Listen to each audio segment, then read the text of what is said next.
asalaamaaleykum sama gars yi c'est Omzo TV officiel technologie en wolof nuyu naa leen baax ziar leen di leen jaajëfal di la wax comme d'habitude rek bi dee gan nga si chaîne bi rek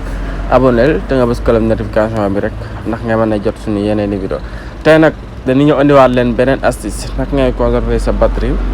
maanaam sa batterie parfois am na yoo xamante ne si ne il faut nga si conscient bu baax a baax na yooyu day bokk si xamante ne si ne mooy vider sa batterie te xam naa ne batterie dafa am solo si téléphone trop moo tax dañ leen woon yenn astuce si xamante ne si ne boo koy faral di def mën naa sa batterie mën nay xaw am diir bu yàgg trop ne yooyu souvent day xam nga ne connexion dafa ay si batterie trop ak yeneen ak yeneen xamante ne si ne ay na si batterie loolu nag dañuy ñëw wan leen nag ngay def ba pare souvent du la arrivé nga koy bàyyi xel bu baax ndax ngay mën a économiser sa batterie téléphone yooyu yàlla parfois wifi bi da nga koy taal nii yaa ngi gis ni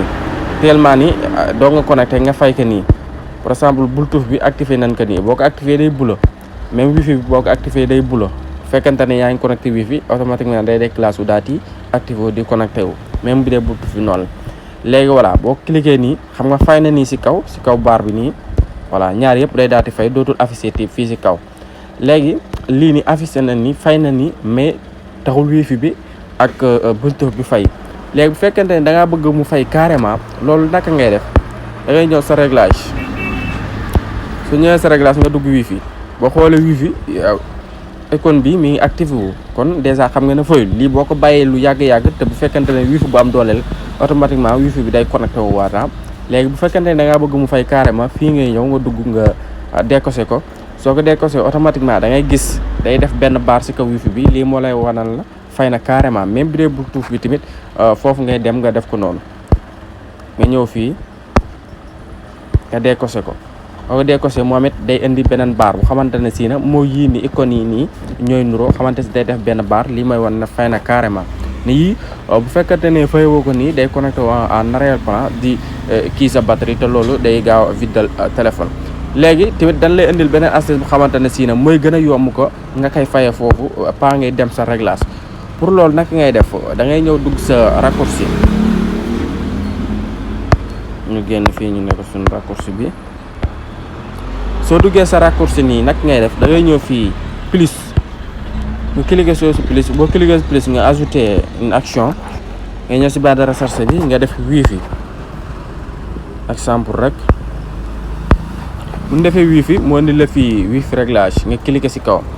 boo cliquer si wifi réglage di nga fekk fii mu désactivé wu mais da nga koy activé léegi boo ko activé nag ngay def fii ngay gis i bi nii ngay cliquer soo cliquer si i bi nga ñëw fii sur l'écran d'accueil nga cliquer foofu naka la ñuy def nga ñëw fii nga effacer fii comme raccourci la ñuy créé raccourci bi naka lañ ko war a tuddee wifi ñu def wifi bu ñu defee wifi ñu def ajouter léegi ajouter nañ ko non bala ñu ko ajouter sax ñëwaat si écran d'accueil ñu def effacer ñu def wifi léegi si icône bii nii si kaw ngay ñëw pour ñu choisir une photo léegi yow fekk na am nga sa benn photo bu xamante si wifi la soo demee sa Google Chrome wala sa benn navigateur rek mën ngaa télécharger photo bi xamante ne si ne moom nga bëgg a def si raccourci bi léegi ñun wifi la te moom raccourci bi wifi la ñu cliquer si wifi bi automatiquement ñu def choisir automatiquement photo bi day dugg léegi ñu def ajouter léegi bu ñu defee ajouter day génn léegi buñ génne boo xoolee moo nekk nii léegi essayé ñu taal suñu wifi Bluetooth bi sax defuñu ko mais exemple boo ñëwee foofu rek di nga xam naka las koy defee léegi ñun wifi bi leen bëgg a fay automatiquement boo cliquer ci kawam wifi bi mi ngi tàkk gis nga automatiquement day daal di fay boo ko defee nii nga def nii day daal di def benn barre daal di fay